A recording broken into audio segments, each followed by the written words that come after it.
Welcome to 93 Palm Avenue. The time was 1928 when 29-year-old Alphonse Capone purchased the baby blue mansion for about $40,000. The mob boss amassing a fortune from bootlegging, and he was eager to woo Miami Beach's elite. He had actually steak and spaghetti parties at his house, and he invited Greater Miami's officialdom there. Never had booze at the things because it was prohibition, so he wanted to be John Q. Citizen. Historian Dr. Paul George visited the 300,000 square foot Palm Island property before it was restored in 2011. He's got this great cabana in back. And when I saw it, it was ramshackle condition. It was a very large cabana, and then this above-ground swimming pool. The gangster's lavish pied-à-terre back on the market on Sotheby'sRealty.com, listed for nearly $8.5 million.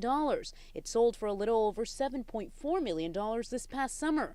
George Alonzo, the real estate broker handling the listing at the time, gave NBC6 a tour. It's 7 bedrooms, 5 bathrooms, 2 powder rooms. Nearly 85 years ago, Al Capone is said to have planned the notorious Valentine's Day massacre from behind these gates, but the day of, Capone spent very little time here, and with very good reason. He was seen at the racetrack, he was downtown at the county courthouse. He wanted to make sure everybody knew he was here, while his men, as far as we know, rubbed out a rival gang in Chicago. Capone returned to the Sunshine State after doing time in Alcatraz for tax evasion, but his days in his sprawling mansion were bleak. He had tertiary syphilis, and he had lost his mind, essentially.